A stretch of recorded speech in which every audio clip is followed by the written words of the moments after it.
ಇವತ್ತೊಂದು ಪುತ್ತೂರಿನಲ್ಲಿ ಹೊಸ ರೀತಿಯ ಒಂದು ವ್ಯವಹಾರ ಪ್ರಾರಂಭ ಆಗಿದೆ. ಸಾಕಷ್ಟು ಹೋಟೆಲ್ಗಳಿವೆ ಪುತ್ತೂರಿನಲ್ಲಿ, ಹೋಟೆಲ್ ಇಲ್ಲಂತಲ್ಲ, ವೆಜಿಟೇರಿಯನ್ ಹೋಟೆಲ್ಗಳು ಸಾಕಷ್ಟಿವೆ, ಒಳ್ಳೆ ಹೆಸರು ಮಾಡಿದ ಹೋಟೆಲ್ಗಳಿವೆ, ಜನಪ್ರಿಯವಾದ ಹೋಟೆಲ್ಗಳಿವೆ. ಆದ್ರೆ ಇವತ್ತೊಂದು ಹೊಸ ಪರಿಕಲ್ಪನೆಯೊಂದಿಗೆ ಇದನ್ನ ಪ್ರಸ್ತುತಪಡಿಸಿದ್ದಾರೆ ಶ್ರೀ ರಘುವೀಕ್ಷಣೆ ಅವರು. ಅವರ ಚಿಂತನೆ ಅಂತದ್ದೇ ಯಾವಾಗಲೂ ಸ್ವಲ್ಪ ಬೇರೆ ರೀತಿ ಮಾಡಬೇಕು, ಹೊಸ ರೀತಿ ಮಾಡಬೇಕು ಅಂತೇಳಿ. ಇವತ್ತು ಇಲ್ಲಿ ಸಾಕಷ್ಟು ಕಾರ್ ನಿಲ್ಲಲಿಕ್ಕೆ ಜಾಗೆ, ಬಹುಶಃ ಡ್ರೈವಿಂಗ್ ಸರ್ವಿಸ್ ಕೂಡ ಇಲ್ಲಿ ಇರ್ಲಿಕ್ಕಿದೆ ಅಂತ ಹೇಳಿ ನಾನು ಭಾವಿಸ್ತೇನೆ. ಇದು ಪುತ್ತೂರಿಗೆ ಪ್ರಪ್ರಥಮ ಬಾರಿಗೆ ಬರ್ತಾ ಇದೆ. ನಮ್ಗೆಲ್ಲೆಲ್ಲ ಕಾರ್ ಪಾರ್ಕಿಂಗ್ ಮಾಡೋದೇ ಇಲ್ಲಿ ಕಷ್ಟದ ವ್ಯವಸ್ಥೆ. ಇವತ್ತೂರಿನಲ್ಲಿ ಒಂದು ಬಹಳ ಸುಂದರವಾದಂತಹ ಎಲ್ಲಾ ರೀತಿಯಿಂದಲೂ ಬಹಳ ಸುಸಜ್ಜಿತವಾಗಿರುವಂತಹ ಒಂದು ಹೋಟೆಲ್ ಇವತ್ತು ಇಲ್ಲಿ ಆರಂಭಗೊಂಡಿರುವಂತದ್ದು. ಬಹುಶಃ ರಘುವೀರ್ ಕುಟುಂಬದವರು, ರಘುವೀರವರು ವ್ಯಾಪಾರ, ಬಹುಶಃ ಮೆಡಿಕಲ್ ಅನ್ನು ಆರಂಭ ಮಾಡಿ ಅನುಭವ ಇದ್ದವರು. ಅವರ ಸುಪುತ್ರ ಧ್ರುವರು ಸಿವಿಲ್ ಇಂಜಿನಿಯರ್ ಆಗಿದ್ದು ಕೂಡ ಈ ಪುತ್ತೂರಿನ ಬೆಳವಣಿಗೆಯನ್ನ ಬಹುಶಃ ಅವರು ಗಮನಿಸುತ್ತಾರೆ ಅಂತ ನನಗೆ ಕಾಣಿಸುತ್ತೆ. ಎಲ್ಲಾ ರೀತಿಯಿಂದಲೂ ಅತ್ಯಂತ ವೇಗವಾಗಿ ಅಭಿವೃದ್ಧಿ ಹೊಂದಿರುವಂತಹ ನಮ್ಮ ಪುತ್ತೂರಿನಲ್ಲಿ ಇಂತಹ ಒಂದು ಹೋಟೆಲ್ ಅಗತ್ಯ ಇದೆ ಅನ್ನೋದನ್ನು ಮನಗಂಡು ಇವತ್ತು ಈ ಒಂದು ಪ್ರಯತ್ನ ಕೇಳಿರುವಂತದ್ದು ಖಂಡಿತವಾಗ್ಲೂ ಅಭಿನಂದನೀಯ. ಖಂಡಿತವಾಗ್ಲೂ ನೀವು ಇದರಲ್ಲಿ ಯಶಸ್ವಿ ಆಗ್ತೀರಿ ಅನ್ನುವಂತಹ ಭರವಸೆ ನನಗಿದೆ.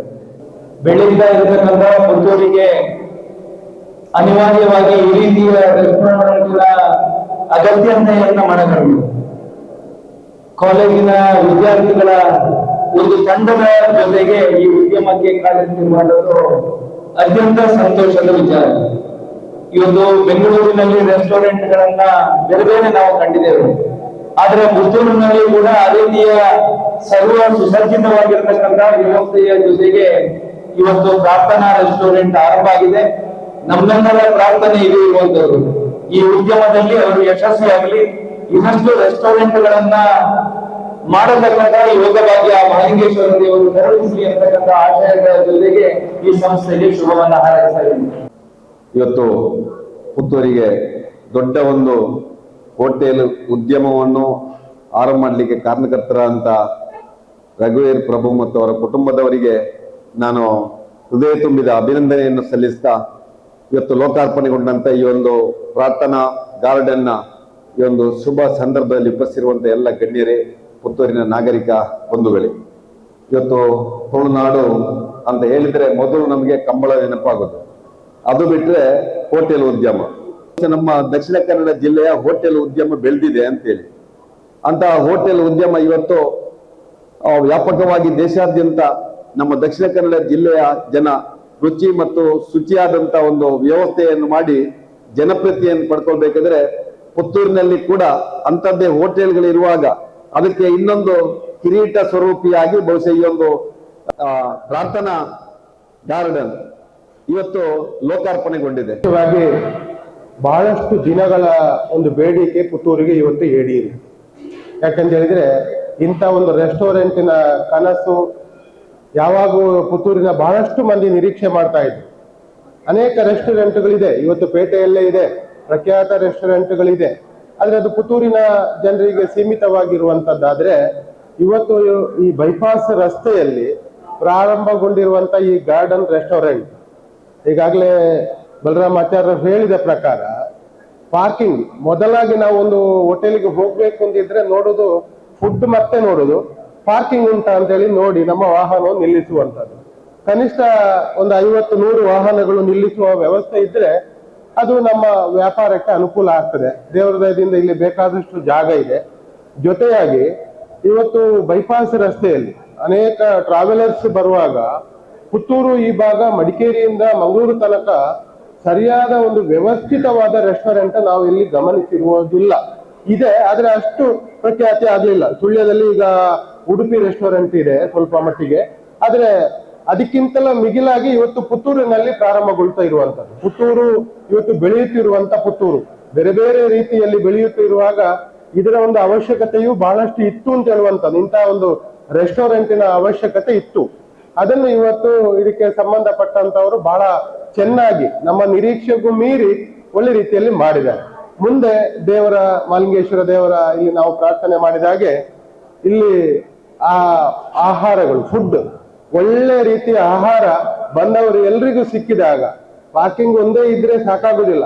ಆಹಾರ ಒಳ್ಳೇದಿದ್ರೆ ಪಾರ್ಕಿಂಗ್ ಅದಕ್ಕೆ ಅನುಕೂಲ ಆಗ್ತದೆ ಹೊರತು ಪಾರ್ಕಿಂಗ್ ಉಂಟು ಅಂತ ಹೇಳಿ ಬಂದು ಊಟ ಮಾಡಿ ಹೋಗೋದಿಲ್ಲ, ತಿಂಡಿ ತಿಂದು ಹೋಗೋದಿಲ್ಲ. ಆ ದೇವರ ಅನುಗ್ರಹದಲ್ಲಿ ನಮ್ಮ ನಿರೀಕ್ಷೆಗೂ ಮೀರಿದ ಗುಣಮಟ್ಟದ ಆಹಾರಗಳನ್ನು ಇಲ್ಲಿ ಕಸ್ಟಮರ್ಸ್ಗೆ ಕೊಡುವಂತೆ ಆಗ್ಲಿ ಅಂತ ಹೇಳುವಂಥದ್ದು ಆಶಯ ನಮ್ದು.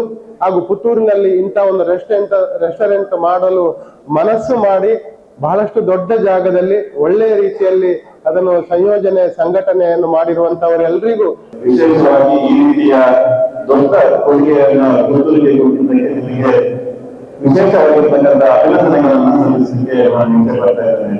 ಯಾಕಂತ ಹೇಳಿದ್ರೆ ಈಗಾಗಲೇ ಹೇಳಿದ್ರು, ಪುತ್ತೂರು ಮುಂದಿನ ದಿವಸಗಳಲ್ಲಿ ಜಿಲ್ಲಾ ಕೇಂದ್ರದಲ್ಲಿ ಯಾವುದೇ ಮಾಡ್ತಿಲ್ಲ. ಆ ನಿಟ್ಟಿನಲ್ಲಿ ಇವತ್ತು ನಮ್ಮ ಜಿಲ್ಲೆಯಲ್ಲಿ ಮಂಗಳೂರು ಬಿಟ್ಟರೆ ಒಂದು ಅತಿ ಹೆಚ್ಚು ಪಾಪ್ಯುಲೇಷನ್ ಇರ್ತಕ್ಕಂಥ ಒಂದು ಪಟ್ಟಣ ಇದ್ರೆ ಅದು ಪುತ್ತೂರು. ಹಾಗಾಗಿ ಈ ರೀತಿಯ ರೆಸ್ಟೋರೆಂಟ್ಗಳ ಅವಶ್ಯಕತೆ ಖಂಡಿತವಾಗಿ ಪುತ್ತೂರು ಇದೆ. ಒಂದು ರಾಜ್ಯ ರಸ್ತೆಯಲ್ಲಿ ವಿಶಾಲವಾಗಿರ್ತಕ್ಕಂಥ ಪಾರ್ಕಿಂಗ್ ಅನ್ನು ಹೊಂದಿರುವಂತಹ ಎಲ್ಲ ವ್ಯವಸ್ಥೆಯನ್ನು ಹೊಂದಿರತಕ್ಕಂತಹ ಒಂದು ಹೋಟೆಲ್ ಅನ್ನ ಇವತ್ತು ನಿರ್ಮಾಣ ಮಾಡಿದ್ದೀವಿ. ಯಾಕಂತ ಹೇಳಿದ್ರೆ ಬೇರೆಲ್ಲ ಕ್ಷೇತ್ರದಲ್ಲಿ ಕೂಡ ಕೈಯಾಗಲಿಕ್ಕೆ ನಾವು ಹಿಂದೆ ಮುಂದೆ ನೋಡ್ತಿಲ್ಲ. ಹೋಟೆಲ್ ಅಂತ ಹಿಡಿದ ಕೂಡಲೇ ಸ್ವಲ್ಪ ಯೋಚನೆ ಮಾಡಬೇಕು, ತುಂಬಾ ಕಷ್ಟದಲ್ಲಿ. ಹಾಗಾಗಿ ದೊಡ್ಡ ಸಾಹಸಕ್ಕೆ ಕೈಯಾಗಿದ್ದೀರ. ಮುಂದಿನ ದಿನಗಳಲ್ಲಿ ಈ ಒಂದು ಪ್ರಾರ್ಥನಾ ರೆಸ್ಟೋರೆಂಟ್ ಕರಾವಳಿ ಭಾಗದಲ್ಲಿ ಒಂದು ಅತ್ಯುತ್ತಮ ರೆಸ್ಟೋರೆಂಟ್ ಆಗಿ ನಿರ್ಮಾಣ ಆಗಲಿ ಎಂಬ ಆಶಯವನ್ನು ಈ ಸಂದರ್ಭದಲ್ಲಿ ಪ್ರಾರ್ಥನೆ ಮಾಡಿಕೊಂಡು ನಿಮಗೆ ಶುಭವನ್ನು ಹಾರೈಸುತ್ತೇನೆ. ಪುತ್ತೂರು ನಗರಕ್ಕೆ ಒಂದು ವಿಶೇಷವಾದ ಕೊಡುಗೆಯನ್ನು ರಘುವೀರ ಸೇನೆ ಅವರ ಕುಟುಂಬದವರು ಕೊಟ್ಟಿದ್ದಾರೆ. ಯಾಕಂತ ಹೇಳಿದ್ರೆ ಈಗಾಗಲೇ ಅನೇಕ ಮಂದಿ ನಮ್ಮ ಅತಿಥಿಗಳು ಹೇಳಿದ್ರು, ವಿಶಾಲವಾದ ಪಾರ್ಕಿಂಗ್ ವ್ಯವಸ್ಥೆ ಇದೆ.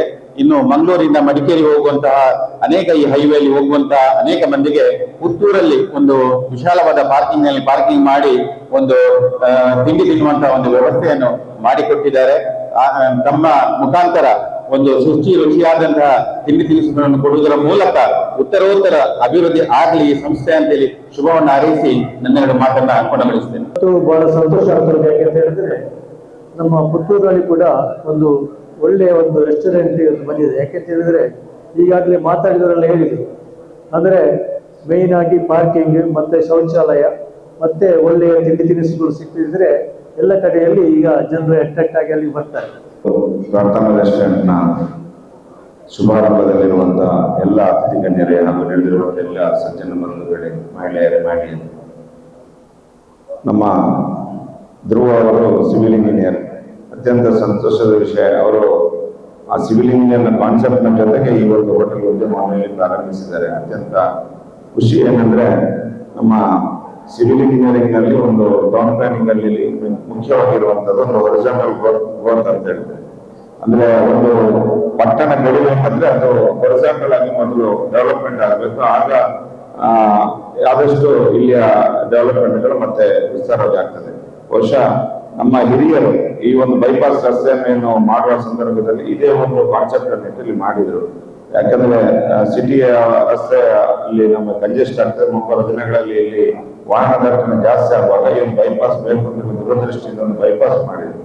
ಈ ಬೈಪಾಸ್ ಮಾಡಿರುವ ಉದ್ದೇಶದಿಂದ ಈ ಭಾಗ ಒಂದು ಅಭಿವೃದ್ಧಿ ಆಗುವಂತ ಒಂದು ಅವಕಾಶ ಆಯಿತು. ಆ ಒಂದು ಏನು ಉದ್ದೇಶ ಇತ್ತು ಅದನ್ನು ಪೂರಕವಾಗಿ ಈ ಒಂದು ಉದ್ಯಮವನ್ನು ಪ್ರಾರಂಭಿಸ್ತಾರೆ. ಎಲ್ಲರೂ ಹೇಳಿದಂತೆ ಟೂರಿಸಂ ಅಂತ ಡೆವಲಪ್ಮೆಂಟ್ ಆಗ್ಬೇಕಂದ್ರೆ ಮುಖ್ಯವಾಗಿ ನಮಗೆ ಇಲ್ಲಿ ಆಹಾರದ ವ್ಯವಸ್ಥೆಗಳು, ಒಂದು ಕಾಮನ್ ಅಮ್ಯುನಿಟೀಸ್ ಅಂತ ಹೇಳ್ತೇವೆ, ಶೌಚಾಲಯಗಳು ಬೇಕು, ಬಂದವರಿಗೆ ಊಟವನ್ನು ಕೊಡ್ಬೇಕು. ಅದೇ ರೀತಿ ಅನ್ನದಾತ ಸುಖಿ ಭವ ಅಂತ ಹೇಳುವಂತ ಒಂದು ನಮ್ಮ ಮಾತಿದೆ.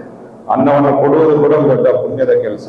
ಆ ಒಂದು ಕೆಲಸಕ್ಕೆ ನಮ್ಮ ಧ್ರುವರು ರಘುವೀರ್ ಪ್ರಭು ಅವರು ಕೈ ಹಾಕಿದ್ದಾರೆ. ಇವರಿಗೆ ಈ ಒಂದು ಉದ್ಯಮ ಯಶಸ್ವಿ ಆಗಲಿ. ಹಾಗೆ ಬೆಳೆಯುತ್ತಿರುವಂತಹ ನಗರ ಮತ್ತು ಈಗಾಗಲೇ ಎಲ್ಲ ಅತಿಥಿಗಳು ಹೇಳಿದಾಗಿ ಜಿಲ್ಲಾ ಕೇಂದ್ರ ಆಗುವಂತ ಒಂದು ಪುತ್ತೂರು ಮೆಡಿಕಲ್ ಕಾಲೇಜು, ಶೈಕ್ಷಣಿಕ ಕೇಂದ್ರಗಳು ಬರುವಂತ ಒಂದು ಬೆಳೆಯುತ್ತಿರುವಂತಹ ಪುತ್ತೂರಲ್ಲಿ ಇವತ್ತು ವಿಶಾಲವಾದಂತಹ ಪಾರ್ಕಿಂಗ್ ಎಲ್ಲ ವ್ಯವಸ್ಥೆಗಳು ಇರುವಂತ ಒಂದು ಹೋಟೆಲ್ ಇವತ್ತು ಉದ್ಘಾಟನೆ ಆಗಿದ್ದು. ಅದು ನಮ್ಮ ಪುತ್ತೂರಿನ ಜನತೆಗೆ ಹೆಮ್ಮೆ. ಅದನ್ನು ರಘುವೀರ್ ಮತ್ತು ಧ್ರುವವರ ಯುವಕರ ತಂಡ ಮಾಡಿರೋದು. ಯಾಕೆಂದ್ರೆ ಯುವಕರ ತಂಡ ಯಾವಾಗ ಮಾಡ್ತದ ಅವರಿಗೆ ಮುಂದಿನ ಗುರಿ ಅದು ಒಳ್ಳೆ ಮಾಡಬೇಕು, ಅದರಲ್ಲಿ ಸಕ್ಸಸ್ ಆಗಬೇಕೆಂಬ ಭಾವನೆ ಇರ್ತದೆ. ಆದ ಕಾರಣ ಈ ಹೋಟೆಲ್ ಮುಂದಿನ ದಿನದಲ್ಲಿ ಒಳ್ಳೆಯ ಅಭಿವೃದ್ಧಿಯಾಗಲಿ, ಮಾಲಿಂಗೇಶ್ವರನ ಅನುಗ್ರಹ ನಿಮ್ಮ ಮೇಲೆ ಇರಲಿ ಹೇಳುತ್ತಾ ನಾನು ಶುಭ ಹಾರೈಸ್ತೇನೆ.